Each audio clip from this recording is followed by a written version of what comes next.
Hey everybody, welcome to another episode of the Mile High Game Guys board gaming podcast. I'm your host Adrian. I'm Zach. And I'm Jeff. And we are here with another Wednesday episode of our show that is sponsored by Grey Fox Games, our sponsors. You didn't say the title twice. I didn't. Yeah. But yeah, so another Wednesday episode. I'm exhausted. It's been a long day. Zach is frustrated, exhausted. And we're on take 2. So only 4.5 minutes lost this time. Yeah. Jeff, you've spent most of the time we've been away playing the newly released Borderlands 3. Yeah, I played it Thursday night. No Friday because we did our brass stream. And then all day Saturday, went and did the LAN party thing at Aunt's place with Aunt and Julie. Yep. And was anyone playing with you that wasn't like... Ryan was okay. One of the game night members, was playing for a little while. Gotcha. But we did the majority with just 3 players. Okay. And then a little bit today as well, like 4 hours. Just a little bit. Yeah. We're at like level 32, which is almost to the end of the campaign. I guess the campaign ends around level 37. And then we'll play through it on hard mode, hit level 50, probably beat it. That, and then there's probably another difficulty beyond that, but I haven't really looked it up yet. Okay. Because that's where you hit level 50 and then you just farm gear. Then it turns into the quest for more loot. All of the loot. Yes. Yeah, I haven't played Borderlands in a long time. I've played all of them except for Borderlands 3. I never played the pre-sequel. I played a little bit of it, but not much. Yeah. I have all of it. Yeah, I have all of it too.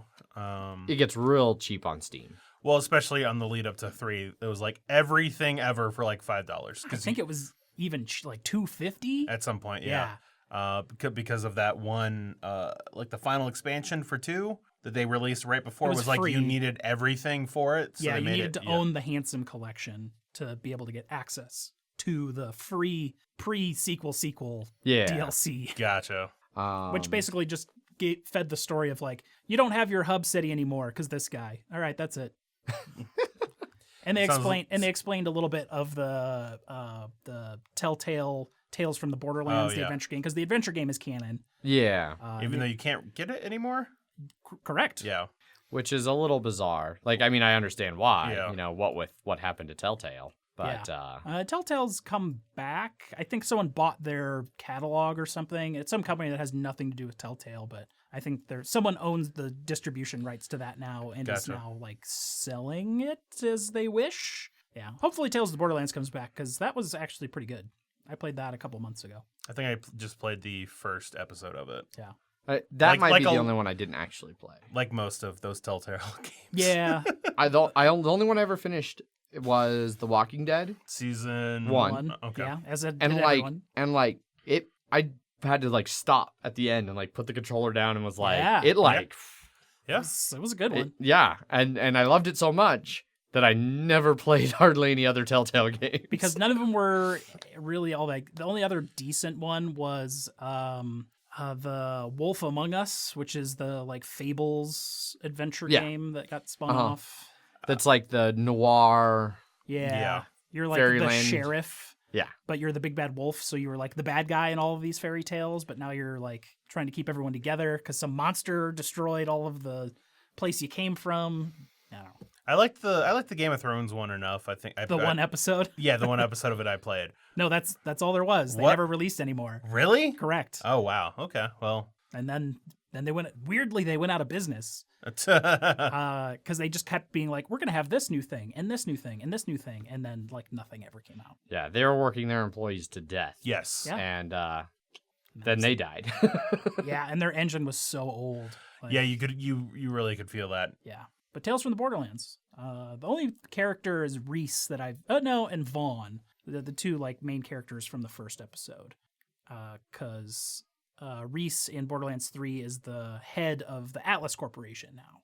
Oh, okay. Yeah, but they never they have yet to reference anything that happened during that game except these two characters that are from that. Okay. Gotcha. Chris Hardwick plays Vaughn. Yes. Oh, nice. It's Chris Hardwick doing Chris Hardwick, so that's cool. What about you, Zach? You been up to anything exciting? Not really. First, I played a little bit of Slay the Spire earlier today. Didn't pick it up for your phone? No, that's Dead Cells. That's Dead Cells Dead now. Cells. No, apparently on the beta, the fourth character is released on there. The Watcher. There is a beta character that they have just released for the fully released game that is Slay the Spire. Yes. So if you just enable the beta thing, then you can get access to it. But for whatever reason, I have to beat the game again in order for it to be like, all right, now you can have access to this. And so that sounds right. Yeah, and so I got to the final boss twice, and then I died both times, and I was just like, God damn it! I just want to play this fucking character. I've been playing some Slay the Spire too. Because it's on the Xbox. Because it's on the Game Pass. Xbox Game Pass, and I like it. I got past the bridge guy. It was I don't know. That's Dead Cells. Wait, what were you saying? Slay the Spire. That's the deck buildy That dungeon is crawler. which I have not played, but which is on there, and Yes. I've been thinking about playing. It's good. Yeah. So I've been playing Dead Cells. Mhm. Yeah, I got past the bridge guy, cool. so that was exciting. I Mm-hmm. haven't played since then. It was like I was playing and it was getting late. Megan was like, "You have work in the morning," and I was like, "Yeah, I know." I was like, "All right, I'm gonna fight this guy, and win or lose, I'm getting off." And then I won, and I was like, "She said you said win or lose." Yeah, I did. All right. So I got Yeah. I played and beat Creature in the Well. I'm not sure if I've talked about it on the podcast. I don't know. It's like a robot pinball, baseball sort of bounce Thing. balls off of things that get energy by the balls that you bounce off of them, and you have to do them in certain orders and certain times while dodging Balls. other things. It's got a good style. It was only like 4 or 5 hours of knocking balls around. And it had kind of like a weird ending. Like you're with this creature in the well the whole game, but it keeps Right. picking you out. Like when you die, its arm comes down and tosses you out of the dungeon, but it's not, it's trying to stop you the whole time, but it's not really trying to kill you. You're Okay. trying to turn on this weathering machine to stop this sandstorm that's been going for centuries. Sure. But you think that there's going to be more in depth to this like creature's end besides like, oh, I don't want you to turn off the machine because then everyone will leave and then I'll be lonely in this mountain that you built the machine in. That's kind of where I expected it was coming from. Right. But it was just sort of like, nah, we put you in a prison. I'm going to go turn this thing on. See ya, fucker. And then the game ends. Okay. All right. Yeah. I was like, well, they've clearly not done anything except being like, and like previously, the reason the machine never got turned on is because the monster was like stopping everyone from turning it on. Like, but they never said like why it wanted. Yeah, it was sort of, it could have used some more fleshing out there, but the game itself was fun. Okay. Knocking balls. Knocking balls. Yep. Cool. Yeah. Yeah. I haven't played a lot of the video games. A little bit of Kingdom Come Deliverance. That's real fucking hard. Also on the Xbox Game Pass. Yep. Oh yeah. I've been abusing my Xbox Good. Game Good. Pass. I mean, that's what you should do. Exactly. I tried Doom. Not my style of shooter. You're fucking insane. Too quick for you? Yeah, it got real repetitive real fast. It was run around as fast as possible, dodging everything, shooting everything. Yeah. All right. Let's go play some fucking Doom. No, Did you ever play Doom back in the day? yeah, back in the day I loved it because I didn't It's have anything that, else. but modern, and you can jump. Yeah, you can jump. I found one of the like hidden areas that took you to like an old Doom level Yeah. for a little bit. Yeah, That was the sweet. secrets are all the. Someone has come and modded the original Doom with all of the new Doom As secrets in it. as sprites. So it plays. It's just a texture pack basically, but you look like new Doom guy. It has like your green armor and all the monsters look like the monsters from the new Doom. But you're Oh, okay. playing old Doom. Oh, gotcha. Okay. It looks real cool. Okay, cool. I don't know. That still doesn't sound as interesting as like, I want to say someone had a texture pack for Doom where everything was crabs, like every single thing ever.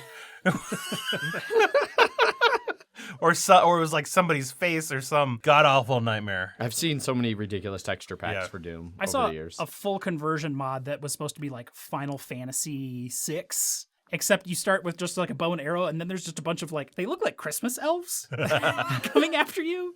But then like later you're like, oh, that's like the behemoth. Oh, that's like Magitech armor, like the thing Okay. from the start of Final Fantasy VI, little mech things you're in. Yeah. It didn't look great, but there was a lot of effort put in there, especially like 20 to 30 years ago. Okay. Yeah. Huh. Yeah, and fuck you for saying anything bad about the new Doom. I didn't say anything bad about Were you the playing new with Doom. controller or mouse and keyboard? Controller. Don't do the controller. It's bad with the controller. I'm playing it on my Xbox Game Pass. It's not Oh. like Yeah. If you're playing on PC, if you had the PC Game Pass, get on PC, it controls way better. maybe I'll give that. I a tried it with a controller, and it was just like, I can't jump and move and shoot and Change I can't- weapons. I can't do and... because like you need a dedicated jump button, but with spacebar you have all of that. Just Yeah. that extra fingers. Also, maybe that was. That's what didn't We'll really see. click. We'll see. But it seemed like it was an awesome game for people who like that kind of game. Mhm. There's no other game like it. It's just not me. I agree. Quake is kind of the same thing. Run around as fast as possible and shoot everything.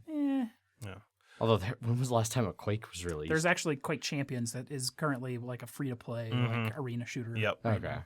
That's not very good. Well, I agree with you, Adrian. Okay. But I haven't played it yet, so I'm just.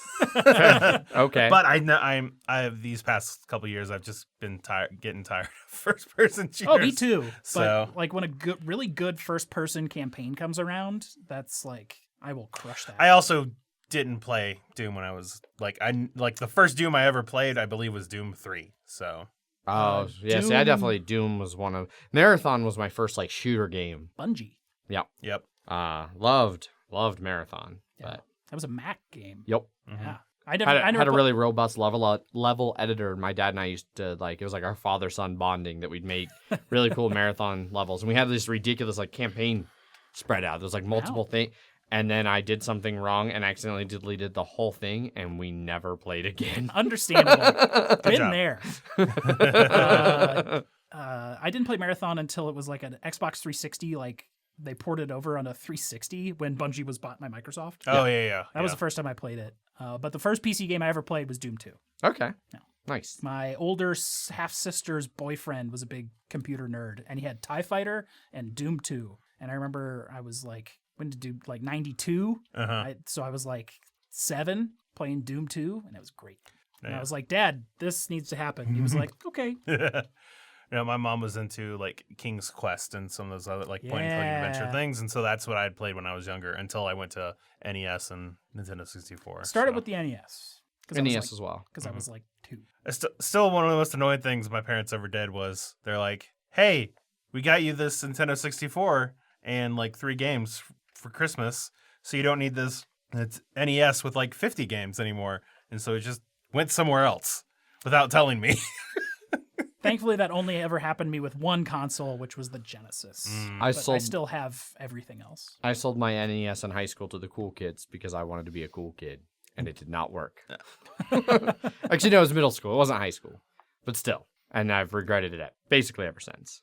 Well, I have like How did you think it was gonna like? Were they like, "We'll hang out with you if you sell this to us," or were they like, Yeah, I think I'd heard that one of them, because it was like retro. It wasn't so nostalgic yet, but it was still kind of that thing. And so somebody had wanted one. I was like, oh yeah, I have one. We never played anymore because we have like whatever the new system was. And yeah, I don't know. I thought that it was like my in with them that I'd be like the kid who sold them the Nintendo, and that then they'd hang out and I'd get to play the Nintendo with them. See, it seems like to me you should have been like, "Hey, I have a Nintendo. You should come out, or I can bring it for you guys and we should play." See, that's what somebody who was not socially awkward might have thought of doing. Young Adrian, however, overthought things to a ridiculous degree. But I still have my original Nintendo. I have replaced the 72-pin connector in it, in fact. oh, nice. So it connects well. Gotcha. That's good. Cool. It's actually pretty easy to do. Right on. But let's move over to some board gaming here. What's everybody been doing for board gaming? Stuff. Things. Cool. Awesome board gaming section. I mean, you could start. On to news. Yeah. Yeah. So yes, I will start. So I had 2 awesome gaming sessions last week. Technically 3 if you include the stream, which I guess I will. Yeah, we did a live stream on Friday of Brass. That's when we do those sometimes. It's been a long weekend of Brass Lancashire. It was a 4-player game. The 3 of us and our local friend Chris, aka Captain America.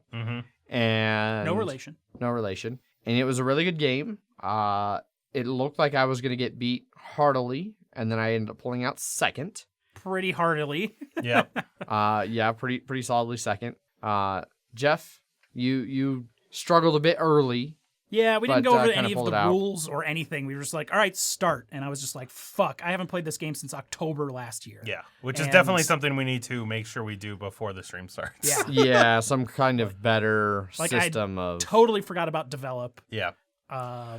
and just started going. I mean, to be fair, we were here. We were just doing something else. So Yes, which we'll get we'll to get to later. So Yeah. 'Cause I don't completely blame Adrian for that. So No, nor should you. I mean, I didn't complete. I still will, at least a partial. So Yeah. Anyway, it was a really good game. I thought overall it went smooth. It was about a 2.5-hour stream, Yep. which is about how long it typically takes to just play Brass. So the stream didn't really bog the game down too much, which Battle was phase nice. went real fast. yeah. Yeah. Apparently, we were playing real off meta. Yeah, we were. Everybody was like, wow, there's so many canals and so little development. What is happening? Oh, we're not experts. And it's been a year since some of us had played. Yeah. I'd played more recently than that, but it's still been just a little while. But it was really good. If you want to check it out, it's still on Twitch for like another week, and then I'll have it moved over to YouTube here shortly. With the rest of our videos. Yeah, Yes. that's what I'm spending my next few days off is editing together Terraforming Mars and Mansions of Madness because they were like 5 videos for each stream. I think Game of Thrones was like. Or at that's least what I 3. meant, Game of Thrones. Yeah. Mansions of Madness is already ported over. Yes. It's on Yeah. YouTube. And then Brass, thankfully, had no stream interruptions. No. It went smooth It as did. butter. So I'll just be able to upload that MP4, boom, right onto YouTube. It'll be great. Yeah, so that was one game I played last week was Brass. Then back to what I had started with initially on Monday last week, almost a full week ago, I did the first session of my D&D campaign that I'm DMing for Megan and her 2 kayaker friends and my coworker / game night friend Rachel. They were doing Lost Mines of Phandelver. So that's 4 people and So it's you. 4 people and me. Okay. Yep. So we're doing Lost Mines of Phandelver and Dragon of Ice Spire Peak, which are the 2 like starter set ones. Like one comes in the Essentials edition and one comes in the starter set. I want to say they've been around for a while. Not the Dragon of Ice Spire Peak. Okay. That one's fairly new. Okay. Lost Mine is that was like one of the very first things that came It's a out was classic. the boxed starter set. I mean, it's a 5e one. Yeah. It's only been around since then, but That's still like 4 years at this point, yeah. right? I don't know if it came out like right at the start. I'm not sure what all they released early, but It's no Temple of Elemental Evil. no, which is a garbage one from everything I've heard. It's super old though. Yeah. It's like a classic. Well, some of the classic ones are really well written, but a lot of people I know think that one's actually The Temple it's of almost impossible to run that run Temple of Evil straight out of the book. You have to do a lot of work behind the scenes. Yeah, and the last time they redid it, I don't think they've even redone it since 3rd edition. Mm-hmm. And the reason Sounds it's so about right. popular is because there was an old like text adventure game Yeah. that was the Temple of Elemental Evil. So, Yeah. But it went really well. They're all 4 new, so they're struggling. Not struggling. They're learning the game and learning the system and learning to role play and like what they can and can't do. One of the people has flying, because I foolishly gave them the ability to fly. Well, the one character, but he immediately used it. They came across like a little goblin ambush. They were behind some shrubbery, and they came around. They were able to see the goblins who were like standing guard but not really paying attention. And they went to set up an ambush, and their plan was like the 3 of them snuck around to where they could walk around the bush to get him, and then he decided to fly up in the air to attack him from above. And like I distinctly described the way the goblins were facing, and he flew up directly in front of them. So I was like, the goblins see you rise above the trees and freak out and start shooting you. And he very nearly died. And if he had died, he'd have fallen and then probably really died. But He I would have didn't been want to. knocked unconscious. Well, no, he would have whatever. been knocked unconscious from the air. Like he Yes. was within 1 hit point, and then he would have taken fall damage, Yes, which would have been an immediate death save failure, or death fail. And if he took like 8 damage from the fall damage, which would be very feasible, he would just be dead. It's a good way to get rid of a player with flying. Yes. You gave to him. Yes.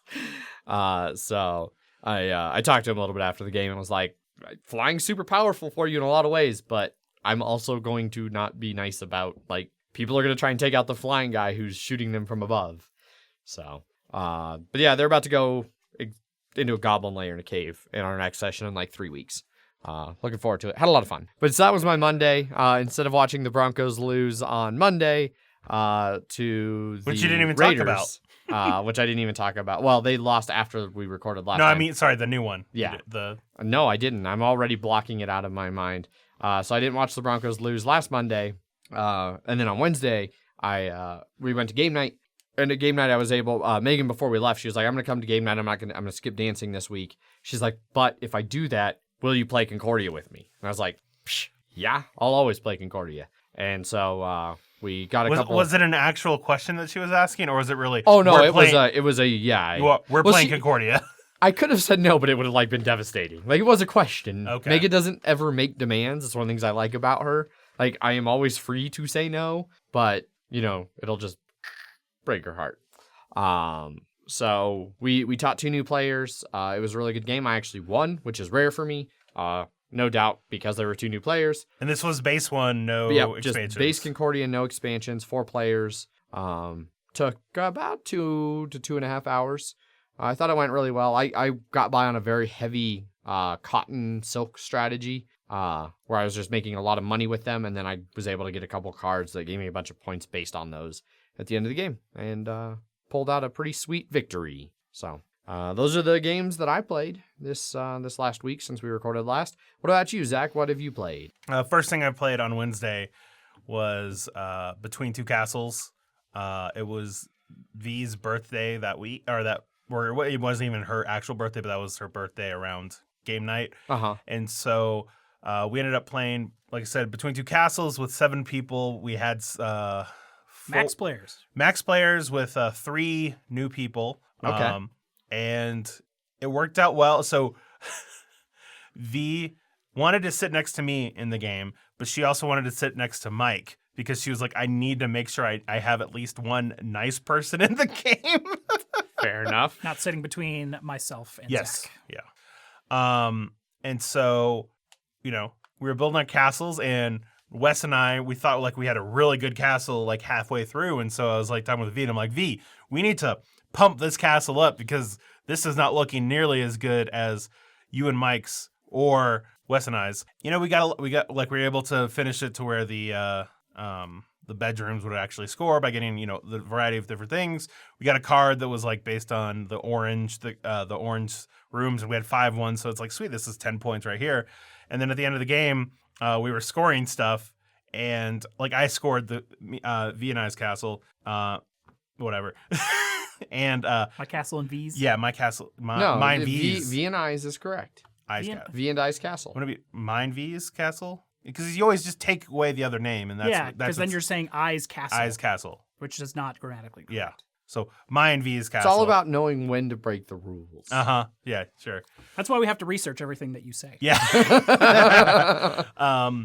But I scored it, and it was 75 points, and I was like, fuck yeah, we did a great job on that.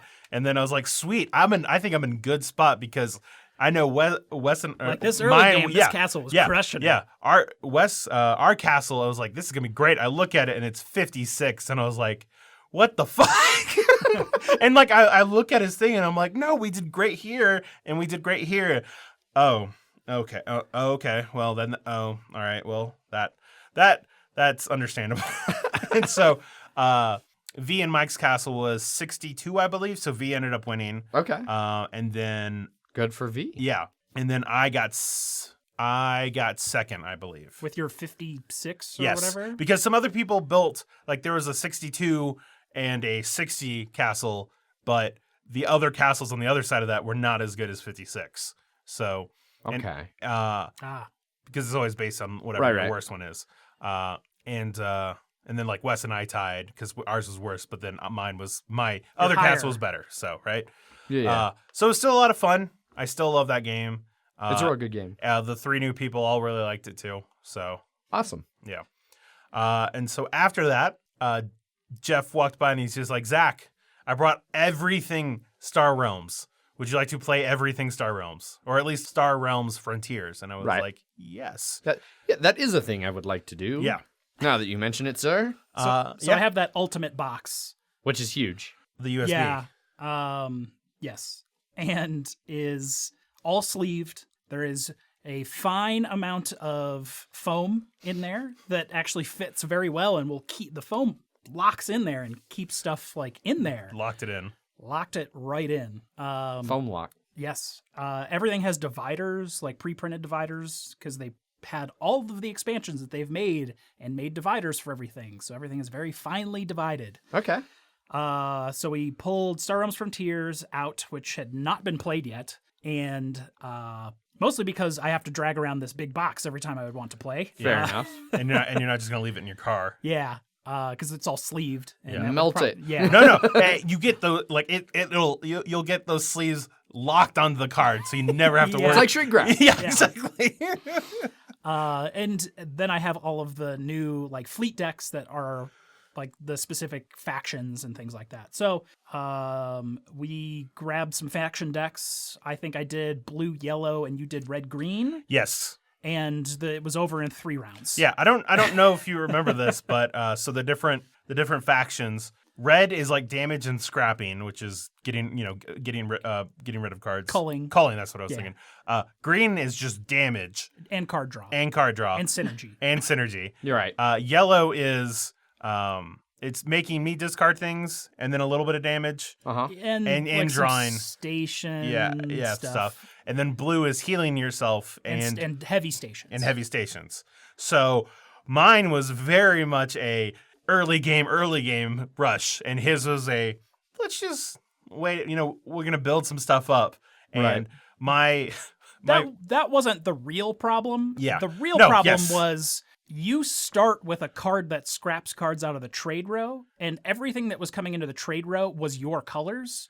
And except for the couple ones that I then scrapped out. that I could not purchase. Yes. So- No, that's definitely a majority of the things is that because we were shuffling the cards, it still didn't have. It was the first shuffle. It was first from shuffle, but- so it was a majority of red and green. and I did it more than 7 times, but it is yeah. more than 52 cards. Yes. Yeah, I don't know how the mixing odds work. Well, and then with- also my character power was all of my bases get +1 armor, and then all of your bases get -1 armor. So I was like, oh, I should buy a lot of bases so I have protection, and then you just don't have any protection. Yeah. And I'm heavy damage, and so that with the synergy, it just was not good for you. Like, I think that's the one power your combination does not need. yes, yeah, I would. Yeah, that felt pretty OP. You're super like aggro, but let's make sure you have better defense than they do. I walked over like right at the end of that match, and Zach, you did like a stupid amount of damage, but it was 1 short from killing Jeff. I think he ended up being and- able to get that. Yeah, with then I some was just other- like, oh wait, I can do this too, and then no, Yeah. Okay. No, so but it was like the end of I think it was the second turn was like 13 damage. 13 damage, which you Which, can't, yeah. which he had one opportunity to purchase a card. yeah. So I should say these new fleet decks, they're all based on different synergies, but they also come with their own deck and own powers and own gambit cards. Gambit cards are like purple cards. One is like a power that you keep throughout the whole game, and the other is like a one-time use. And then each faction starts with its own health, and it has its own draw. So normally you draw 5, certain factions draw 6, one faction draws 7. Yeah, mine was draw 6. Yep. So More cards, more damage, more armor. yeah, exactly. So I was getting through my deck quicker. Yeah, it was pretty ridiculous. And then the individual decks aren't just 2 Vipers and 8 Scouts. They're some combination of Scouts, some new cards that can be damage or money, and then unique cards to that faction that will have the red and green, or like mine had the blue and yellow on them. So they come with pre-made like special decks that are much faster at getting the game started than anything in the original Star Realms. Cool. Yeah, and then there's also, I don't know if you mentioned it, you have like one chip that gets Yeah. shuffled into the deck. The purchase deck, the market, whatever. Yeah, like a huge 8 cost one or Yes. something. Yeah, but that's specific for your faction. Anyone can buy it, but you get a special one in there that if it comes up, you'd be like, oh, I really want that. That works really well with my Yeah. deck. And your opponent is like, I want to make sure either I get that or nobody gets it. Yeah. Yeah. And with his scrap power, it came out and he was like, all right, bye. Yeah. Yeah. Just immediately. Second Rude. game went much better. We swapped our synergies. We still didn't share any. I think I went a blue-red and you went a yellow-green. Yeah. It was a much more normal Star Realms game that didn't end in 3 rounds. I trying to remember what. Oh, I had a power where I could get 2 money, or the next card I bought could just go straight on top of the deck. Yep. Okay. And I could kind of use either one of those as I wanted. And mine was just synergy based. So if I played a green card, I get a point or an attack, damage. and then if I played a yellow card, I get an attack as well. So A little more balanced yeah, in that Yes. game. Yeah. Yeah, it kind of went back and forth, but I had like a decent healing. My like one-time use card I ended up not using, but it just puts a station into play immediately. But if it gets destroyed, it just goes away permanently. You can't put it back. which seems like it would be pretty powerful early game, except you can do a lot more damage early game than you could in base Star Realm. So I was like, I mean, yeah, it's good, but then it's 6 damage it has on it, and you could probably do that if you got the right cards on your second turn or first if you're going second. So yep, it was fun though. I enjoyed it. Yeah. I definitely want to continue playing it. And what were those cards that like changed the rules slightly? Yeah, the scenario cards, I think they would add a global effect to everything. Like all stations are -2 cost, or one was like plus health or minus health, or everyone starts at like plus 50 health or like minus 25 health, so you could have like a longer game or a shorter game. Okay. And then there was probably, I don't know, 15, 20 of those. Right on. Yeah. Or I think one was like stations are way more powerful, but when they're destroyed, they're gone. They don't go into your discard. Yeah. So they're just one-time use cards, basically. Yeah. So we played that. That was fun. Yeah. And then I believe the last game that we played that night was you had brought the copy that we got from Gen Con of Run, Fight, or Die Reloaded from Grey Fox Games. So we just did a quick learning game. It was Bullshit Paul, Zach, and I playing it. The rules are pretty simple. You have a special character. It's very King of Tokyo-esque. Yeah. Okay. The dice are 6 unique sides, like zombie, bat, gun, run, explore, or scavenge. Scavenge gets you items. Explore, the more you have, can make locations like instead of like bad to bad good or just good. And then scavenge is like loot deck for axes or chainsaws. And then you have 3 zones for your zombies that will start at the end and go towards you. The bat can kill like 2 that are right next to you, but the gun can hit them anywhere.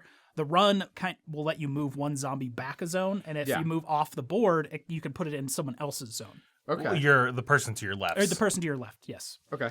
But each character has unique combinations of these dice, where if you have like the zombie you always get 3 zombies, but each zombie you roll, which you can't re-roll, will add an additional zombie. But your character powers use those zombies for like powerful things. So if I had 3 zombies, a gun, and a run, I can clear out a whole area of zombies, kill everything in there. So it's not always bad to roll the zombies. Okay.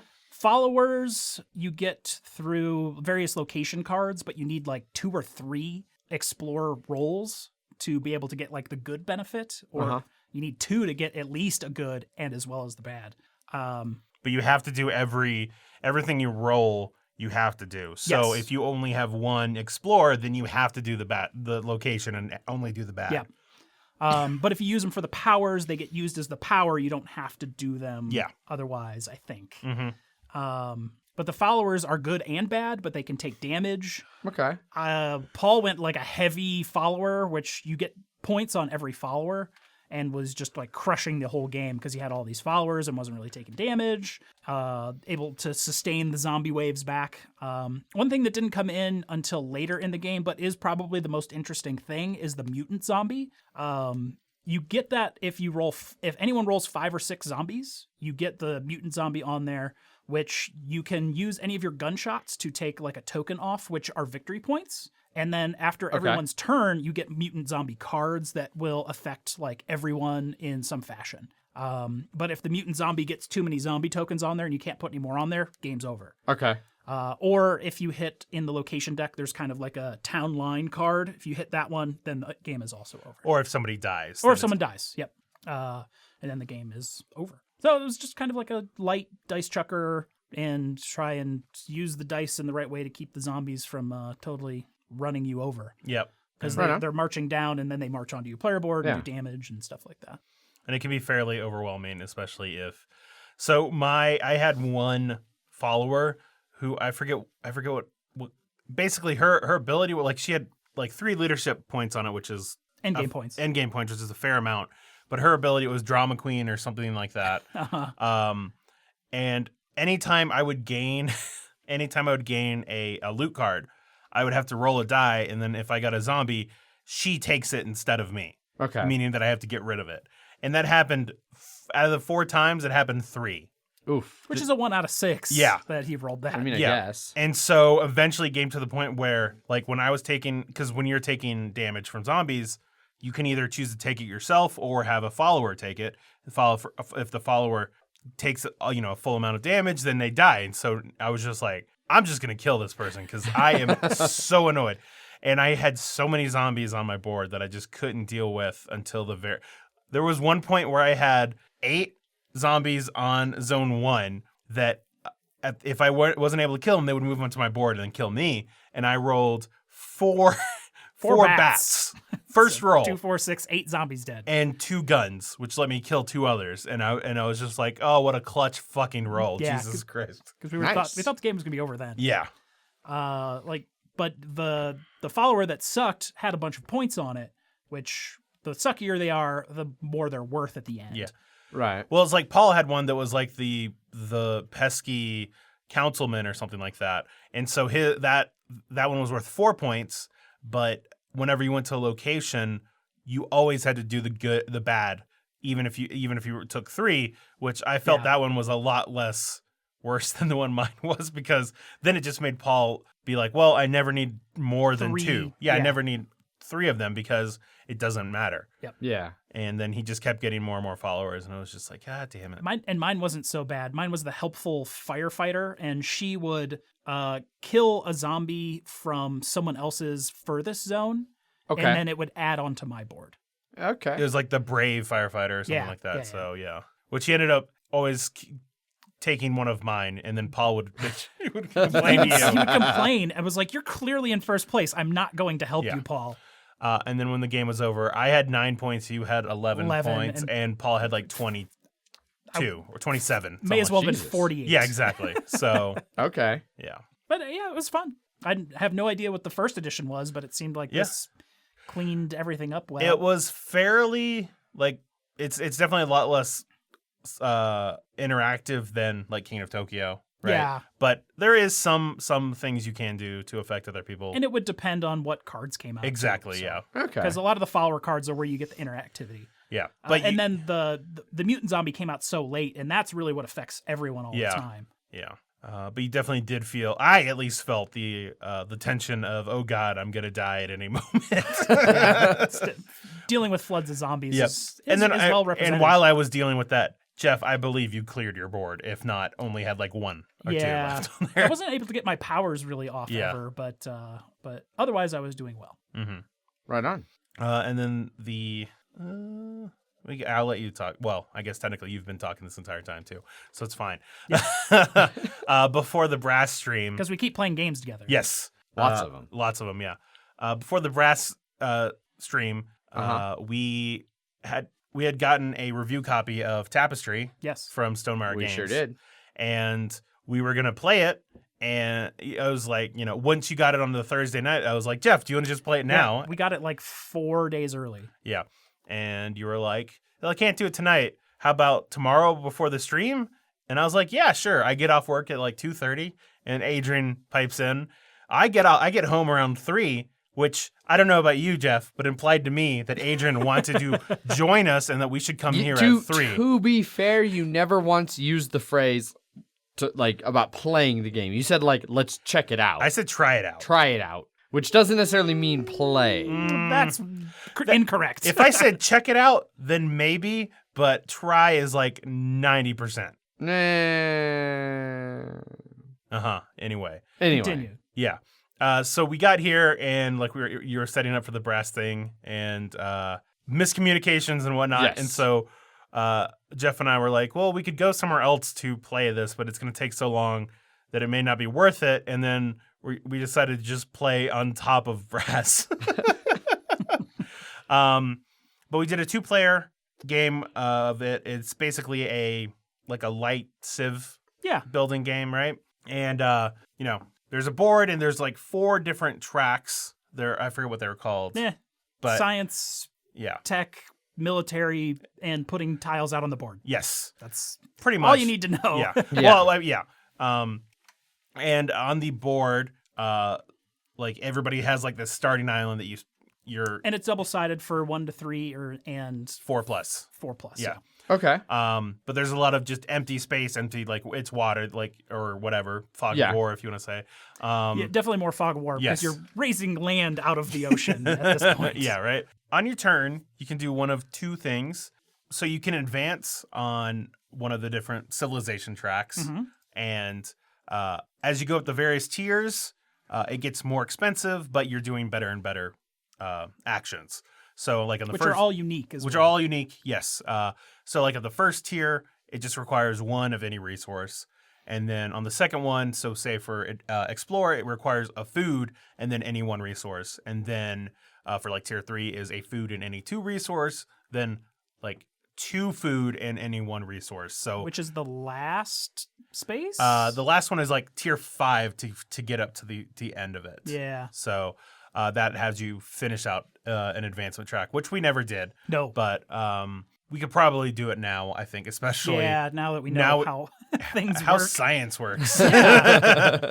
But you just do whatever its options are. Usually it's like if you're doing tech, you're getting these tech cards that will then upgrade during an income phase. And as you upgrade them, they'll give you little bonuses. And then once you or a neighbor has whatever requirement it needs, like at least one of you is Explore tier 2 or Culture tier 2 or tier 3. on the, Yeah. on the Then you'll move up to the final upgrade for it, which gives you a better bonus. a one-time. Yeah, one-time bonus thing. So you're going to be getting, if you go heavy on tech, you're going to be getting a lot of tech that's then going to be moving up and giving you extra stuff. But if you have a lot of tech cards, you get a free move with income. Uh-huh. So and you only income 3 times in the game, so you're really only Well, moving you income 4 times during 4 the times game. during the game. Right, yes.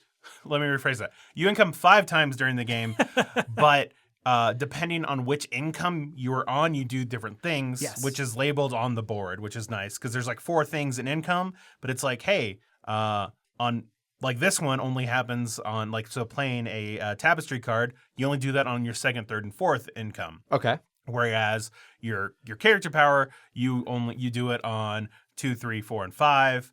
Some of them you only do like 1 through 4, stuff like that. Makes sense. Yeah. So like the goal of the game obviously is to get the most civilization points, whatever Victory points. bullshit name they call it. Not stars. Not stars this time. It's not a race to 10 stars. Stars is culture this time. So Uh-huh. Are you maxed at 10? no. Okay. I maxed at 6, I guess. Oh no. Wait. I guess technically you could have at most 10 culture, but we never got 10 anywhere near. stars. Yeah. He keeps Well, 10 it's a stars track. somewhere It's a in the track. game. It's Yes. a track that goes up. And then goes down when you spend it. Yeah. So I know. All right. Yeah. That'd be. I don't know if I'd. Yeah, we didn't get close to maxing. It's like No. I was happy when I had like 3 of one Yeah. resource. So your main board, your player board has your race or your civilization, which apparently you can get more than one of. Yeah, Which there's which Tapestry cards do. Yeah. Then there's your main board that has all your different tracks on there. It has the 4 different types of buildings that you can put out onto your sideboard, which is your capital city. So your capital city can be various terrain like wetlands or like a savanna, Mountains, whatever. stuff like that. It doesn't really matter. That doesn't matter. It only matters because they are all different in terms of like how rivers go through there or what spaces you can put buildings on. Okay. And this is what those landmark buildings are. They're Right. basically just big fancy polyominoes. Yes. Because they just go on that board and fill space that you get victory points for having complete horizontal and vertical rows. Yeah. And then also when you complete a little square, Sudoku style, you get a free resource. Okay. So the rivers are like impassable or like they're just they're blocked terrain, so they already count towards like your completed rows. And so it's, you're working around them. And then a lot of the buildings you have are 1x1s to help you fill those holes. Keep going around doing your actions. And there is a center board, which I mentioned earlier, had the different like locations on it. that you can then one of your actions is conquer, which is you take this little Well, cylinder one of the technology tracks Yeah. lets you conquer Yes. when you hit it. That is correct. Yes. Yeah. And you will place it on an already explored portion of the board, and you roll these 2 dice to basically whatever. It's not like you're not rolling them to see if you succeed or not. You're just rolling them to see what like bonuses you get for doing that. Yeah. You roll 2 dice. You get to choose one of them. Okay. And it'll be like points or resources or to do whatever's on the tile or anything like that. And you're basically, you're just doing that until each player has hit 5 income or had done their 5th income turn, and in which case the game ends for them. Yes. So if Jeff takes his 5 incomes real early, I just keep playing until I'm done. Yes. So same with you. So if you you could technically do your 5th income, and then Jeff and I could play for another 30 minutes. Right. If you were just really bad at the game. Which seems to be the extreme example Yes. of like 30 minutes. Yeah, It definitely. was probably much closer. Kind to of like Everdell, like different Yeah. people can pull back and end their seasons at different times. So you might Exactly. be done Yeah. and Yes. like going to get a new beer while everybody finishes up. Exactly. Yeah. No, it's pretty much the same thing. Most things went real well for you and real bad for everyone else. Yeah. Right. But then that was it took us an hour and 15 minutes. Yeah. With learning. Yeah. And maybe it was like an hour and 30. Right. Like Yeah. Like from like, all right, let's just do this thing real quick versus like in the game being like, oh, what does this mean? Well, let's look it up real quick. What does this mean? Let's look it up real quick. I enjoyed it. Which tapestry cards you get can Yes. really help or hurt. Yeah, because on your income turn, you play a tapestry card, and some of them will like give you bonuses. And like- you're only really ever playing usually 3 of them. Yeah. Okay. And there's a whole big deck and they're all unique. Yes. Right on.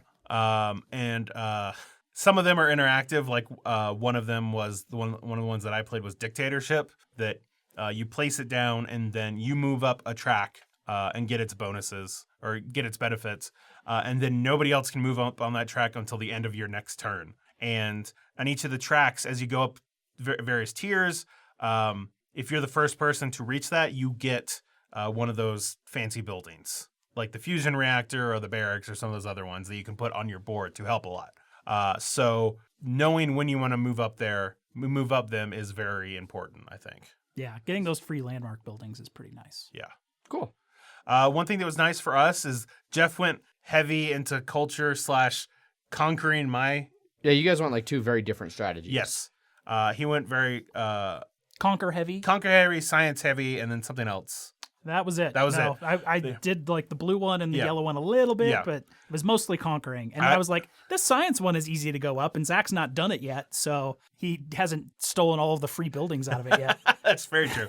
Well, because like my first tapestry one was dystopia, and it was, hey, you get to just gain one of the landmark buildings. And I'm like, well, I'm going to get obviously the biggest, best one, Yeah. the fusion reactor, which I grabbed to put it on my board, which I shouldn't have had, except at the end of the game, one of the last texts I got was time Yeah. travel. And then I earned the ability, like I earned where I would have gotten fusion. He just got it, I got it. So I just like, well, obviously, canonically, I have learned the ability for fusion, and now I'm using time travel to give myself the fusion reactor at the beginning of the game. There you go. Zach discovered that science can be very powerful, where you get to roll the 12-sided die that comes with the game, and you just get a tech, or you get a bump on any of the tracks that it comes up on. Earlier on, you just get the bump without the benefit, but later on, you roll the die, you move up on the track, and you get the benefit. So Yeah. you didn't even have to research, or you didn't have to Yeah. spend the resource on that track. Nice. Yeah. No, I think one thing that helped me in the end was that my civilization, they're alchemists, and basically at each income step, I roll the green die, and I have like a little track of the 4 different civilization or the upgrade advancement tracks, and I would cover it each time I got a unique one. But if I ever hit the same one again, I'd bust, and then I just get a resource. Yeah. But say I had 3 of the symbols, I had tech, science, and explore, I could end my turn there, and then I get a free bump up on each one of those without the benefits. Sure. So I think that's what helped me a lot in not taking science, was because I was able to move up on my own through those extra bumps. Okay. So, And mine was nomads. At the top, you mentioned a little earlier, there's the 4 income tracks that are like farms, houses, armories, whatever. Normally they'll go out onto your capital board to fill up those horizontal and vertical lines for victory points. Right. But my race can put them out on the board as like control areas. And if you ever have two things, this is not an area control game, because if you ever have 2 buildings on one tile, that tile is locked out for the rest of the game. No one can conquer it. No one can take it over. No one can move through it. No one can do anything with it. Okay. So every time I was unlocking a building, I'd conquer a space, and then I'd just be like, all right, and I got a building for doing that. I'm just going to put it on that space. That space is locked out for the rest of the game. Uh-huh. So you're never going to go back and forth. It's not a war game. Yeah. Yeah, that's what I liked most about it. You're never going to be like fighting back and forth. Yeah. It's just sort of, we fought that one time and it's over, because Right on. now it's never going to go anywhere Well, ever and- again. and that was also another thing too, is you just had a lot of board presence as well. Yeah. So Yes. but I wish you got a little more for having more board Yeah. presence. You only get something like the first time that you go onto a tile. Well, I think if you have more things that let you score board presence, Yeah. that's like if you went heavier into red, like I was able to do that twice at the end of each, like my 4th and 5th income, which if you'd have been able to do it, that'd have been 6-7 points each time, whereas for me it was like 2 each time. Yeah. But we ended the game and I won by 1 point. 1 point. So it was 100 and like 113 to 112. 12, yeah, something like that. So Yeah, very different games going on that whole time, and but went well. yeah, Awesome. yeah, I enjoyed it. I would like to play it again. It's a little hand wavy, like it's like, all right, my first action, I'm going to start inventing time travel. Yeah, it's very it's And, like- it's pretty abstracted in that but sort of way. it's sort of like you've started the concept of time travel, and then maybe 2 or 3 turns later, it's finally like done, Yeah. and then you're sort of in the end-ish game where that could possibly exist. Yeah. And like if you go explore, you can eventually get to space, and Uh-huh. And there's a whole set of tiles just Yeah. for space travel that we didn't even touch. But you have to go pretty heavy in the Explorer to be able to get to those. yeah, Gotcha. And then you have a whole sideboard of just, I'm space traveler. Yep. Which seems cool. yeah. I'm excited to see what more this game brings. Yes, there was a shadow variant which added a 3rd person onto the map, which would be just sort of a If you're playing a 2-player game. Yeah. 2-player game, which is sort of a neutral one. Okay. That isn't the Automa, but I would really be interested in playing it with 4 or 5 people Yeah. to see how the difference Because in that. those landmarks would get spread out besides just Zach. You say that, But then I had a Tapestry card that Yeah. gave me a bunch of stuff for not having the most landmarks, yeah, which came up going pretty well. Yeah. I'm a little curious to see what the longevity of the game is, Fair enough. because it has a lot of little differences, but I don't know if it may feel sort of samey or not. It's We'll going to see. come down to those Tapestry cards Yeah. and how those really affect the Yeah. game, which we didn't see more than 3 or 4 in Yeah. play. Yeah. So we're gonna be playing again at game night.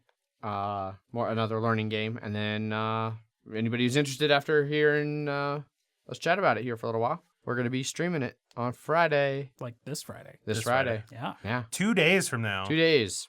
So you'll be able to check out a live stream of Tapestry. Of the hottest of the hot and the most controversial of 10s and 1s on BGG in a long time. Right. So we'll tell you where in between 10 and 1 it actually falls. Let's say a 6 or 7. Yeah. More than likely. So yeah, stay tuned for that. I think that pretty much wraps up what we've been playing. There's no Bloody Minute this week. I was way ahead on my schedule, Yeah. so we'll see you in a couple weeks. Right on. Skaven next. Ooh. No. Bash no those rats dirty rats. Yep. No Kingdom Death Next week. next week. next week. Okay. So we'll have some Kingdom Death soon. Yep. And yeah, that wraps up all of the banter portion of the show. So we can move on over into some news and Kickstarters. Yeah, absolutely.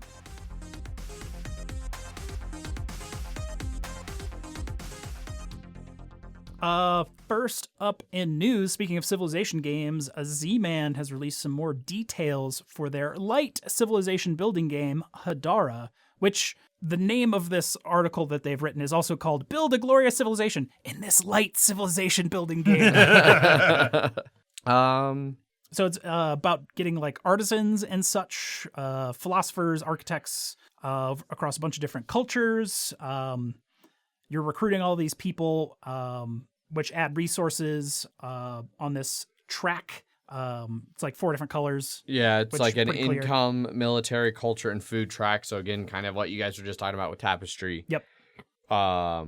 So yeah, like the example they give is like a character takes a blue card, which is going to be worth a couple of victory points, and then bumps their culture track by 2 and their food by 1. And it's just like a building. Like there's no text; it's all iconography. So Yeah. there's not like flavor text or anything about like what this temple is. Like, oh no, I'm just building a temple. Yes. And it's a culture temple, and it's going to give you some culture and also some food. It seems like the interesting hook on this is it has a central board that has a little tourney wheel on it to adjust like players. Not quite a rondelle, but No, it like moves around. So yeah, so go it's ahead. like 5 decks, and the spinny wheel has all of the players like symbol, and so depending on which one it's facing is what deck you draft from. yes. Which I don't know how if there's 5 decks and everybody's drafting from a different deck, how does that? No, I mean it moves. It moves like the circle moves around. Yeah. The center. The center. Yeah, but it sounds like each turn it rotates. The icons correspond to the 5-player boards. Each player will draft cards from the deck their icon points to. The starting position could affect your selections in each epoch, so be mindful of where the wheel begins and what might come your way. So it's not like it just moves all the time. No. Hmm. Because then you're drafting from the discards of those. Yeah, after the wheel has been set, players draw 2 cards from the decks aligned with their icon. You then choose one either to buy and add or to sell. The one not selected goes to the discard. The wheel turns, then draw 2 cards from the next pile. Okay. It's at the beginning of each turn. Whoever the first player is, Sets it where they want. it, and so And then everybody draws 2, pick one, basically. Yes. And then it rotates. You draw 2, pick one. So there's no opportunity for hate drafting. yeah. So, yeah, and you do that until all of the face down cards are picked. Yeah, at the end you do basically like it's 2 phases. And in phase B, you go into the discards of the drafting. Okay. Yeah, Yeah, it goes might be into kinda some neat. more rule stuff like food. Like 2 big cetera. rounds of drafting and a little bit of playing. Yeah, you need enough food to grow your civilization into the next era. Stuff like Right. that. It seems neat. Seems neat, but I don't know. I'm always a fan of more civilization games that aren't mega civ. Right. I mean, it's It does definitely. at least seem like the little dial drafting is an interesting way to do drafting. Yeah, We'll see whether not being able to hate draft, for our group especially. Like, yeah, that removes a heavy strategic kind of thing yes, from it. definitely. Although I guess since you go back through the discards, there's a little bit of like, I'm going to sell a card this turn, well, I'll sell, maybe this one gets me less money, but I think it's a more valuable card for somebody else, and I don't want to risk somebody getting it in era B. I don't know. Hard to say without actually playing it. So, but yeah, that's I lost the Hadara. name. Hadara. The name is not. There it is. Yeah. So it's available now. Next up in news. Hasbro's coming out with another version of Monopoly, but this one seems more interesting than the last one we talked about. This one is Ms. Monopoly. Yeah. So just in case anybody thought they were only picking on socialists Yeah. on that side of the political spectrum with Monopoly Socialist. Now they're picking on men. Yeah, now it's gone the other way. It's funny, like all the people who were like, "Oh, this Monopoly Socialism is so funny. Socialism sucks." Ha ha ha ha ha. Are now like, "Oh, I miss Monopoly." So the main catch to Miss Monopoly is Ms. Monopoly is that it's the first game where women make more than men. And is a celebration of women trailblazers. So the big kerfuffle that has certain people's, tidy whities, just stranglehold on their nuts is A lot of that ball talk today. any of the players in the game who are women, when they pass go, they get $240 compared to the men only getting the $200, thus kind of representing the gender pay gaps in our society, and also all of the female players in the game start with $1,900 compared to the males only getting $1,500. And this, has some people just all in a row. Very, very, very upset about it. At least this has a slightly more like factual, like actual difference in the world. Yeah, I mean, They're not just being like, socialism. That means, I don't know, you lose a bunch it's of money. definitely not as nonsense as the No. socialism one. Like, pay gaps are real things. So yeah. Yes. And they do have a bunch of statistics on here of the actual pay gaps, specifically in the UK, like female employees making 20% less than male workers. I do like that one person did do a tweet on this, though, that because Hasbro said it was like, meet Miss Monopoly. It's Mr. Monopoly's niece, a self-made investment guru. So Mr. Monopoly is just Mr. Moneybags or whatever they actually, whatever his actual name is. Uncle Moneybags, I think, maybe. But I like how someone basically goes like, because technically, Monopoly was originally a game trying to a sharp critique on landlords. And it was called I can't remember what it was. The Landlord's Game from Elizabeth Maggie. Yes, so it was made by a woman, and then the person who is now credited as the designer of Monopoly more or less stole it, and then sold it to Parker Brothers. And then they don't mention her at all in here, and so this person's tweet is basically, so this whole game can go fuck itself. Monopoly and Ms. Monopoly can fuck off. Yeah. They did replace things like the utilities and train stations that were replaced by inventions from female pioneers like Wi-Fi, bulletproof vests, solar heating, and chocolate chip cookies, things like that. So I think there's some good things there, but also it is a little bit ironic that they're trying to celebrate women with a game that they bought from a guy who stole it from a woman. In 1909. Yeah. But I mean, like, this would have been some recognition. It would have been a great chance for them to realize, like, hey, we were part of this legacy of people glossing over women's achievements, and here's a chance for us to actually give some homage to the original roots of the game. But also the original roots of the game was a huge takedown of capitalism and, things like that. They can't just keep selling Monopoly sets if everyone knows capitalism is bad. Yeah. Right. So, more ridiculous Monopoly that but almost better than the socialism. They just all seem like somebody in Monopoly's marketing department is like, if we keep bouncing the outrage back and forth, we'll get people on alternating sides to alternating buy and boycott different versions of Monopoly. Yeah. And they're just raking in the money. Yep. So, yeah. But Ms. Monopoly, it's somewhere, I'm sure. Yeah.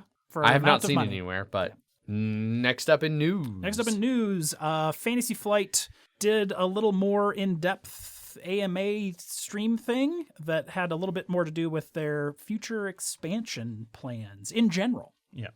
Well, it's basically sort of a continuation of what we were talking about last week. Yeah, when they had that in-flight report thing. Yeah. And the live stream Q&A. And basically, they've sort of realized that their previous model of doing a lot of games of like, here's the game and we're just going to keep doing expansions and just keep doing expansions. Expansion. Their exact quote was, "We'll no longer ride the horse until it collapses." Exactly, yeah.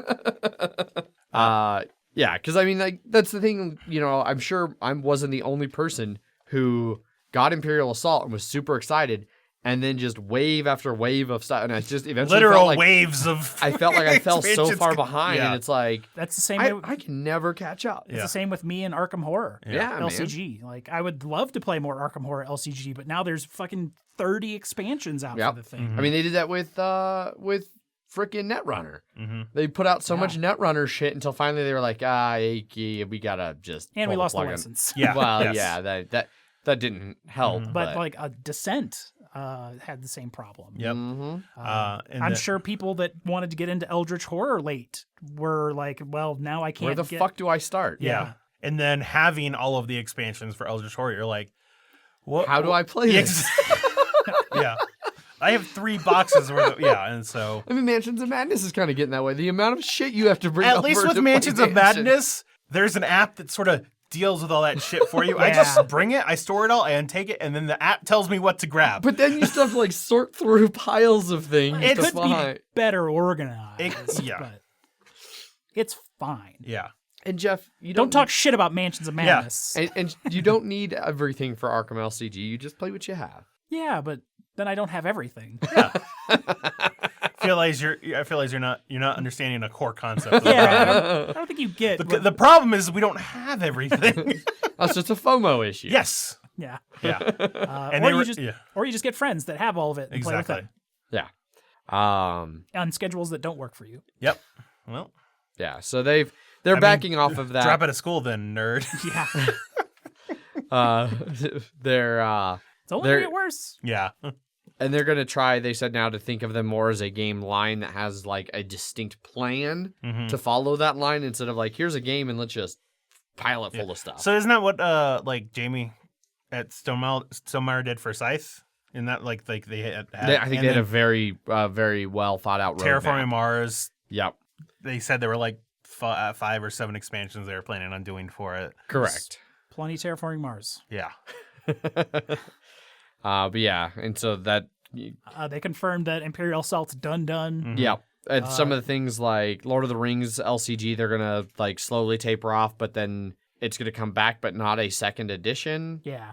And then like Game of Thrones is also starting to slow its pace down. But that's because they ran out of material. Yeah. So that's They're out of content. Yeah. I mean, I'm sure they can start pulling from. Well, they actually can't pull from the TV show. They sure but can't. they could just make up shit like the TV show did, and I'm sure it'll be fine. Yeah, we'll see. Yeah. Yeah. But I mean, those are probably LCGs that not as many people are playing anymore. Oh yeah, definitely. Like, well, and especially with Keyforge being what it is. what like I think that had 10 million Yeah. unique decks registered to it or something like that. There's a lot of Keyforge Can't out even there. imagine. Yeah. But yeah. So that's Fantasy Flight slowing down. Wraps up the news. We're all done with news. Which moves us on to Kickstarters. First up this week in Kickstarter is Mint Cooperative. Very well funded, $58,000 of its $10,000 goal, over 4,100 backers. Still 2 weeks left to go on this one, and you can get this for a whole 10 smackaroons. Yeah. So this is the, I think, third game in the Mint Indeed it is. series. Yeah, it was Mintworks. Mint Delivery. And now Mint Cooperative. Which is like a superhero game. Yeah. Its light theme is like heroes and villains. So it kind of interesting. They got to a point with the Mint series. Justin Blasky, who did Mintworks and Mint Delivery, was able to go out and get actual Jonathan Gilmour and Brian Lewis, who both worked on Dinosaur Island, amongst other things, to design this one. So it's going to take up the entire table. Correct. All coming out of a mint tin. Yeah. Mint tin. Well, my question is it going to do so Mint Delivery was a much thicker mint tin Yes. than Mintworks was. So is it going to be like, it's a mint tin, but it's this tin? It's gonna be like a spam tin. Let's say lunchbox. Yeah, Yeah. lunchbox. Yeah. They even had like a playmat for Mint Delivery that you could get. That was definitely not going to fit in any tin. No. Yeah. No, I haven't seen anything about that in this For one this so one, yeah. far. 1 to 4 players. Little light cooperative game, plays in 15 to 30 minutes. 35 wooden white mint tokens, 9 red mint tokens. They've learned to put the 5s in there. Yep. Bunch of different cards and things. I mean, like all the same stuff you expect to find in one of the Mint games. And so basically the way the game plays is you're going to choose a hero and a villain, and then you set up the map based on which ones you choose. You place hero meeples, prepare stunt and trouble decks, an event deck if the villain that is in play uses it, and then some dice, and each location starts with 3 mints on the freshness track. Then for gameplay, you distribute 3 stunts to the first 3 heroes in turn order, and then roll dice. If 4, 5, or 6 are rolled, trouble is afoot, and you deal with trouble effects based on the villain card. And then you take actions cooperatively to mitigate the damage that came from the trouble cards. And then when you get down to just 1 dice left, you discard all of the stunts, redistribute 3 new stunts, and re-roll to begin the next round. You win by surviving 3 mayhem cards that come out in the trouble deck. They're like scattered throughout the deck. Or you lose if the panic level gets to 27 or more. So just a simple little cooperative superhero, supervillain game. There's a bunch of videos and things all on here. Dice Tower, Man vs. Meeple, Game Boy Geek, just a bunch of stuff. So you're going to be able to find all kinds of feedback and how to plays and whatnot for this one. Bunch of stretch goals still going. Yep. You can buy both Mint Delivery and Mintworks for $10 add-ons. Which is, that is good that they allow that. Yeah. But all their stretch goals seem to be just number of backers. Yeah. Which are already over the 4,000 backer goal. 6,000's up next, and then there's 2 more that are grayed out. Yeah. Probably so they can adjust whatever the those number last of ones backers need to be to make sure everything gets... I didn't look at any of the other villains, but I saw this one for 6,000 backers. The new villain of Placula is a great name. The new villain of Placula? No, the new villain named Placula. Placula. Oh, Placula. Yeah. Okay. It's like a tooth vampire pun. Yes. But yeah, that is Mint Cooperative Yes. from the makers of Mint Delivery. And Mintworks. Yes, all of those things. This would be a good opportunity for me to reorder Mint Delivery that never showed up because it went to my old address. And you were never able to get it? Nope. Did you try? Yeah. Oh. I got some other games from them, like my Star Realms went there. Got all that from them. I'm glad I did that happen. Yeah. Next up in Kickstarter is Spellbook Minis. Extremely well funded, 90,000 of its $5,000 goal. Over 1,200 backers. Still a little under 3 weeks left to go, and you can pledge this one for about $50. Yeah. So this is a D&D accessory. So May, you might be interested in this one. I know I kind of am. And just like any D&D accessory, it's doing exceedingly well, selling something really simple. So these are basically pocket-sized gaming boxes for your Dungeons & Dragons miniatures and dice. So they're about the size, it looks like, of a typical, like, one of those, like, card holder things. Deck box? Deck box. Wow. Yeah. You gotta let him find it on his own. No, you don't. About the size of a deck box, yes. And they're custom designed to hold like some dice and a mini and things like that. They look real nice. They've got some awesome little engravings on the outsides. Little dice bed, so it holds all 7 of the base D&D dice. And then foam for little foam tray for your like mini and all of that stuff. They have different layouts. So you can get one that holds 3 minis, one that holds more dice. Stuff like that, just depending on how much you pledge and what you want to go for. It has like token holders. And this is from Elderwood. They did all those fancy like dice Elderwood towers. does a lot of really nice stuff. Yeah. They have some Acquisitions Incorporated stuff in case you want to suck at the teat of more Penny Arcade. Everybody wants more Penny Arcade. Absolutely. There's like 3 conventions in the country a year. Mini monster spell books that are like leather grimoire faces that are kind of haunting, very disturbing. Not sure how I feel about them. What I really want, because the problem I have with all of these kinds of like accessories that come out is they hold 1 set of dice. Yeah. I've got like 7 sets of dice now. No, see, here's the thing. You don't need all of them to play, though. No, right? You do. Please, Jeff. You don't need all of your sets of dice. No, to play. I Adrian, 100% do. You've got to find, once you find the set of dice that are just good, once you find those dice, then you can put them in here. They don't exist. It's a constant, and this is why I need all 7, Jeff, because I'll roll. So one what you're set. saying is, I also need all of the Arkham Horror expansions. I turned it around on you there, didn't I? I don't appreciate how you did that. No, what I would really like, though, and what I think would be great is just buy 7 of these and then you're Wizards fine. of the Coast. I mean, I could do that. They're only $50. Carry a little mini Yes. bookshelf. Yes, I've got $350 to just throw at this. I would really like one that was, if there's an option, Wizards of the Coast makes like spell cards that are class based. You can buy like the Paladin deck that has all of the Paladin spells in a deck of cards, so that you can build your little spell whatever. I think it'd be really cool to have one that was about this size that could hold your spell deck and had a way to like the excess ones and then like your spells for the day or something, like a little bit of a divider in there. but then they were more like a deck box. Yeah, it seems like you need a deck box. But I want a freaking cool D&D deck box, not some shitty plastic one. I mean, I'm sure someone will make one for $50 that you can buy. Yeah. Why don't you contact Ellerwood? Be like, this is the overpriced thing I want to buy, not this one. Yeah, I want some other overpriced shit. No, these look really sweet, and I still do really want one. I'm pretty sure my current awesome dice holder that V made me, I'm sure I could find a way to incorporate at least one of these into it. So that's kind of what I'm looking for.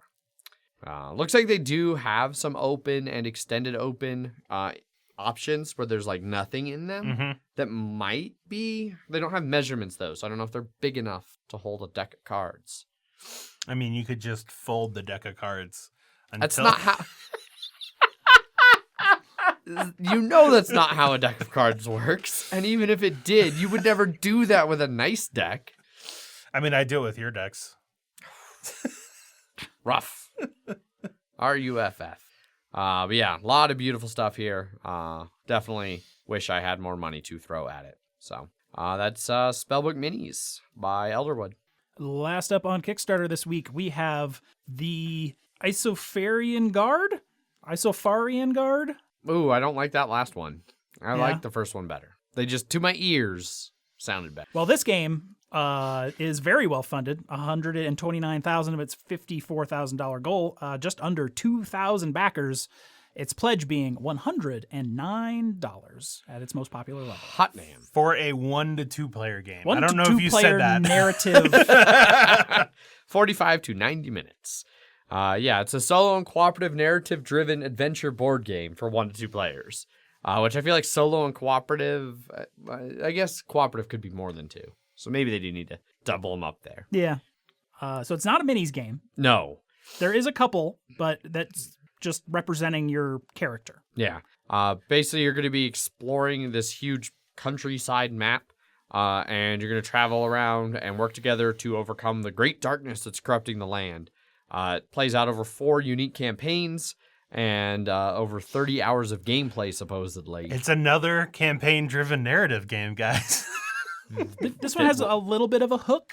To be fair, they're making all the money. All of the narrative in this game will be professionally voice acted, and orchestral accompaniment will be in there as I well. wonder if they've already So locked is down it, their professional does it have voice an app actors. on it then? Sorry? Does it have an app then? Or is I it... would assume so. Okay. It almost has to. Okay. The only way that works. 500 little Little tapes. cassettes. Yeah, cassette tapes. Go back to sets, everyone. Teddy Ruxpin comes with this. Except it's like some sort of weird demon dog. Nice. Sure. So there's 3 main phases of gameplay. There's the exploration phase, the combat and quest phase, and the narrative events. So That'll talk to you the whole time. That's great. Awesome. hunting. Yeah. So your characters are going to be represented by a miniature that you move around the map. In the first campaign, you're going to what? Campaign. What'd I say? Campaign. I don't know. It was off. Yeah, it was. I don't know. Yeah. Well, because they did the whole. I think it was because the hitch where it says there are the 3 main phases of gameplay. Below, you'll find a more in-depth overview of each phase, and then it started going into a campaign overview, not a phase overview. That's I'm just glad that I can count on Jeff to also hear those mistakes. They threw me off. Possibly go wrong. And I'll say this: it took a long time, like a lot of scrolling to get to the app. Yeah, it's That's I'm why still scrolling, and I don't think I've seen the app yet. but you'll have the option to read the storylines from the rulebook or listen or both. Oh, okay. Yeah. Gotcha. So it doesn't have to use the app. It will all be there in text, but they are putting in the work. Yeah. Oh, that's pretty cool. A lot I'm of now stuff more here. interested in it. It's a lot of weighted cubes. The combat system seems to be kind of like a disc-based bag draw, Okay. bag building, they call it. A lot of bag talk today too. Mm-hmm. Well, I mean, if you're going to talk about balls, you got to talk about bags too. Yeah, so you gotta kick that dude in the balls. You gotta draw your disc out of the bag. Sure. Seems like it has kind of a northerny sort of theme to it. Not quite, not high fantasy, but sort of dark fantasy. Well, they compared it to Skyrim. Okay. Sorry. Yeah. In Man vs. Meeple's commercial for the game, they said that it was a, Aha. they compared it to similar to Skyrim or A Viking-y, sort of snowy. Yeah, the main theme of the song features vocalist Julie Elvin, who has sung on games like World of Warcraft, League of Legends, and Horizon Zero Dawn, and more. Okay. So they meant legit professionals when they said Yeah. professionals. I was wondering if they just like went to Fiverr and they're like, "Hey, we paid for voice actors, therefore they're professionals," because you don't get professional voice acting on Fiverr. I was gonna say they could have gotten you, man. Not on Fiverr. I stayed away from Fiverr. Oh. The minis look pretty sweet. I think it's interesting they're like dual characters on all of them. So like I guess each person is You're probably traveling with someone, so you're always going to be with in the that same other spot. person. Yeah. Yeah. That would make more sense because I mean, that's what the minis had too on there. Yeah. yeah, and then there's mini map boards. So when you go to a city, then you have that city board that comes out, and then you explore that city. Yeah, but what if we want to split up in the city? That's probably not a good idea, like most paper pencil RPGs. I mean, you can fairly safely split up in the city. Well, maybe you start DMing a little more, and you'll be like, no one do this ever again. I mean, just assume that I mean, your I've characters. split up in cities, so I've been alone in a city. All right, just assume your And you characters DM'd have. people going into different spots in Not a yet, city. no. Okay. Just assume your characters have very severe separation anxiety, and then you're fine. There you go.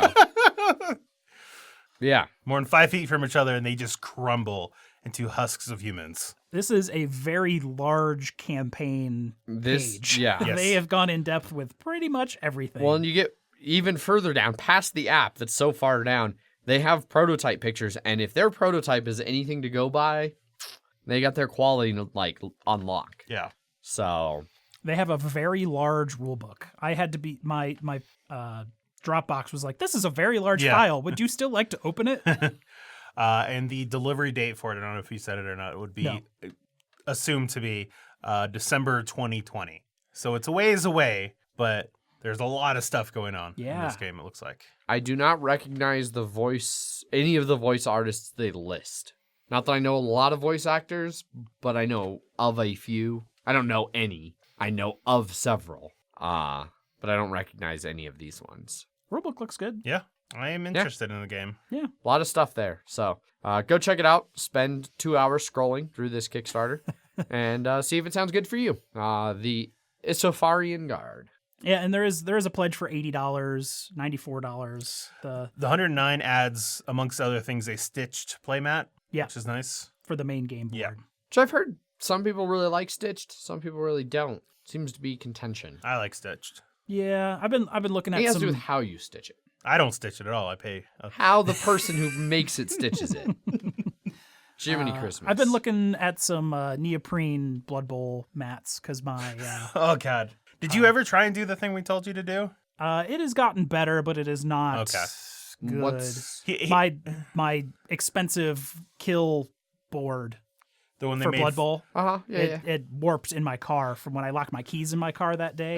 When I went back the next day, it had gotten hot and warped out all the tiles. So it's basically useless. Yeah, we told them to like get it hot again and then like put some stuff on it to undo it. But it is like, I'm sure when you warp things, you can't never just quite the same. Yeah, you can't just be like, oh, now it's back to absolute normal after it's been warded via heating.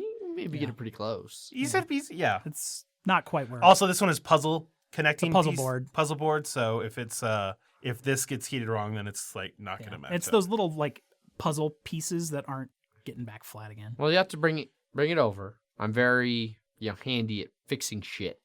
I bet I can find a way to get that. He's gonna get scissors and just. It's not gonna.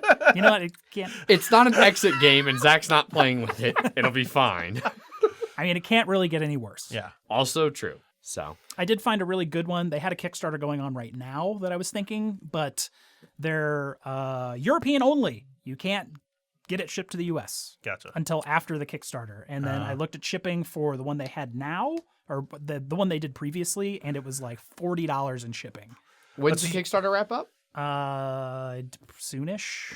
Like when's the delivery? Oh, Window. I'm not sure. Well, you should look because like Megan's going to be in Europe in like a month. And just swing by Germany. Yeah. Well, And- you said it ships anywhere in Europe. Yeah. What you do But it's is- probably not going to deliver in the next month. That's true. You never know. You just get it. You ask Paulo to help us out, and you get it. It's shit here, and Paulo it's Paulo ship it lives in here. Europe. Paulo can just hold it until I go to The the area. area in 2021. Great. Solved my problem. Not- let me just spend that $94 now and not see it for 3 years. We know Katie in the UK. She's in the States like all the time. We can get this epic game of like relay race where people are handing off your mat like a baton across. It'll be great. Yeah. But like what their new board is pretty nice. It's like kind of snowy. Their previous one, which I have seen another player have, it had the dugouts on separate like mouse pad sized things. Yeah. Instead of being all built into the board. Okay. Right on. So that definitely wraps up all of Kickstarters. Yes. And we don't really have a whole lot of listener feedback. We have new listener feedback. We have new listener feedback. But not much. But we got a couple. And what do we always start off with first? Emails at milehighgameguys.com. So, Literal minute ago. like, Yes. I'm talking about under the wire. Yeah. This one comes from Matt, titled Lady Boots. G'day, MHGG. I'm writing this whilst listening to the show and on a break from work, so apologies if anything gets addressed later. Well, it can't really any later than how this came in. Yeah. I'm going to say Jeff won the Aussie slang competition because I laughed more at his reasoning. But you were both right or close enough on most of the terms. Bonus points for knowing what a double plugger was. Lost points for pronouncing Baza wrong. Think Baz Lerman. Baza. Baza. Oh, yeah, it's all right. Baza. Yep. Sure. Adrian, I'm really glad you found comfortable boots. From your snowboard boot Yeah. trick. Thus also the title of the email, Lady Boots. Yes. I used to work for New Balance, and I found a lot of men would look into women's shoes because of sizing. If the color annoys you, you can always repaint them. I'm a handy 11.5 US snow boot size, which is great for finding boots. A bit of a pain for finding a wide enough board locally that isn't a boat. Yeah. Also not allowed to import Burton. Wait, what? Really? Wow. I would like to know more about why you cannot import Burton into the. If no one knows, Burton is a very prolific snowboard, Arguably and one of outerwear.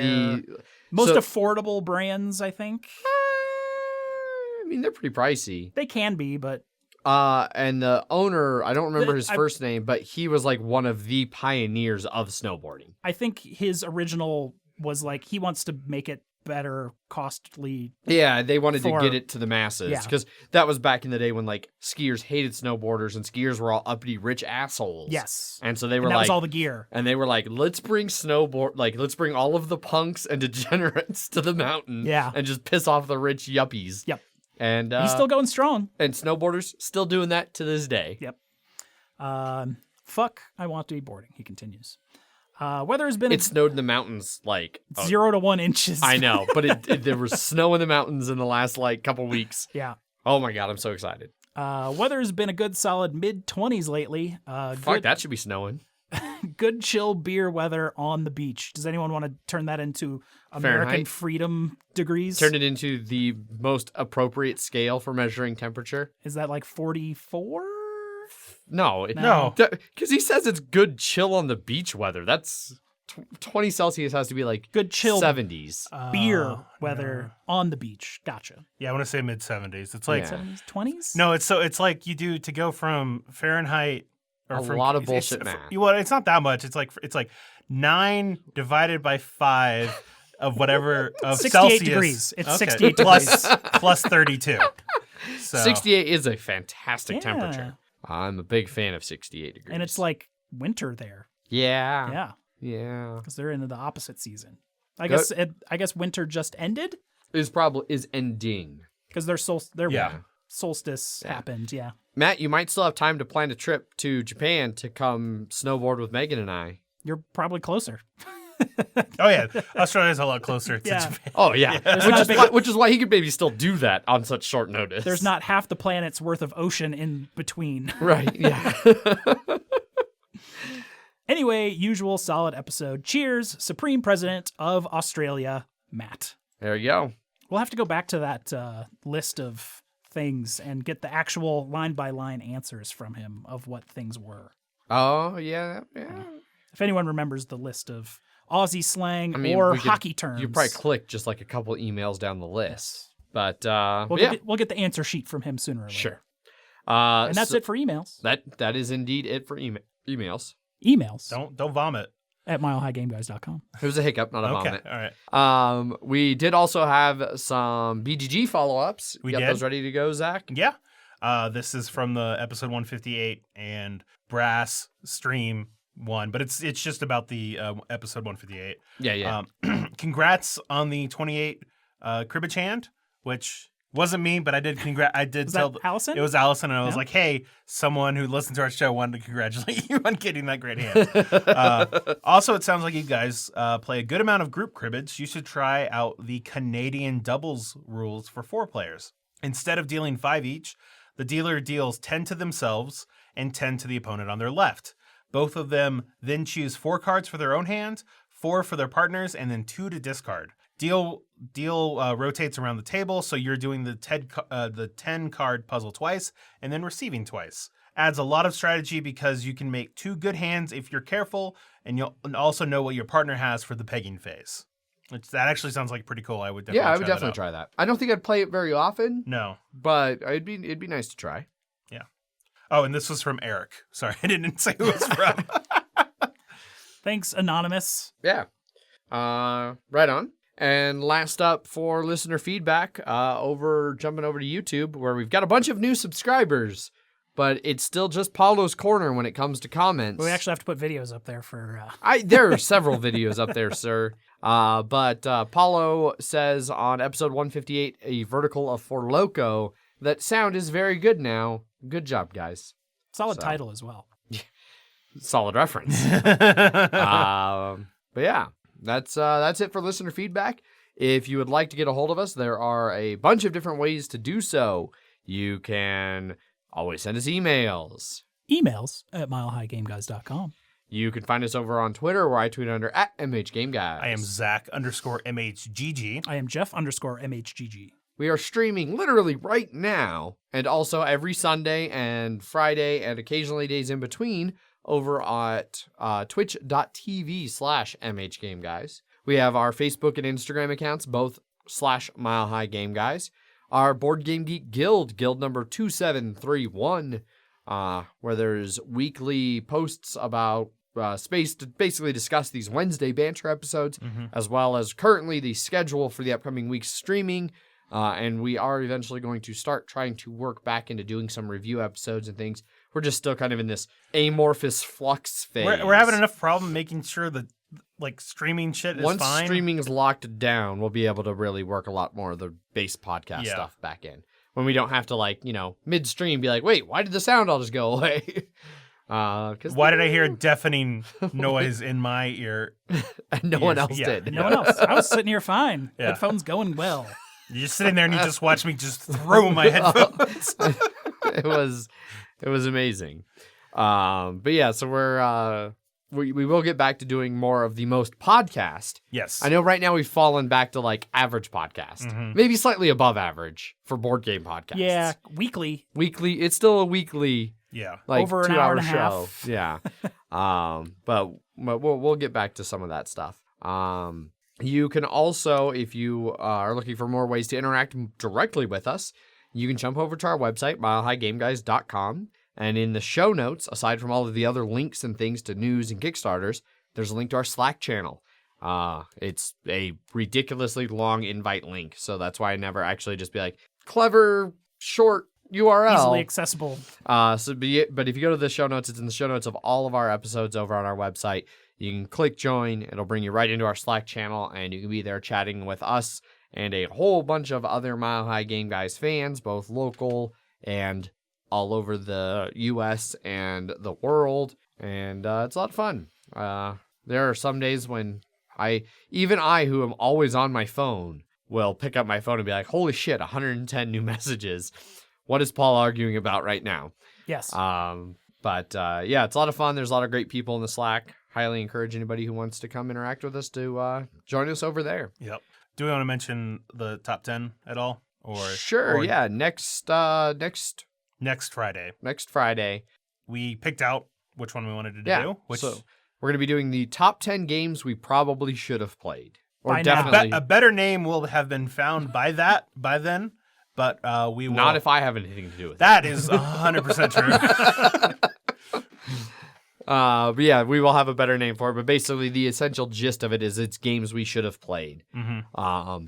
And so we're going to be looking at games that have been out, an amount of time that we have not played, that we feel like for our tastes, our given tastes, we should have played. Or like do the access or what, all that stuff.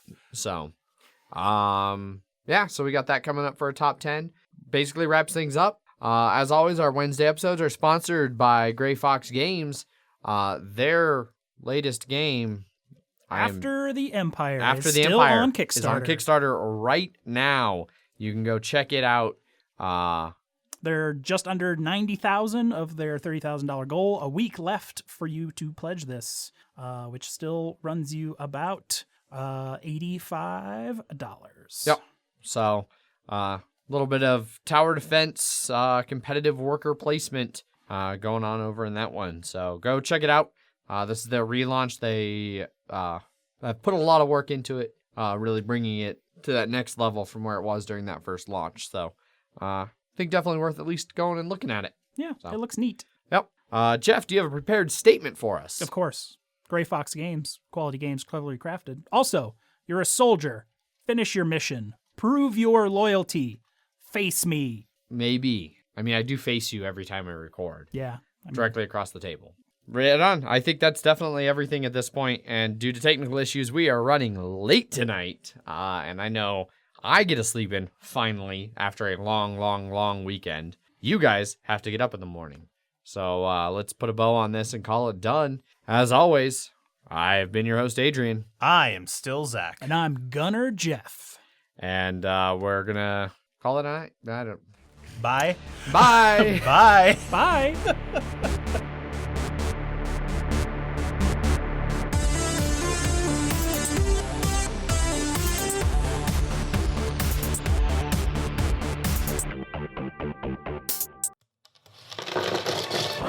Media, where we all bring something to the table. Pull up a chair at punchboardmedia.com.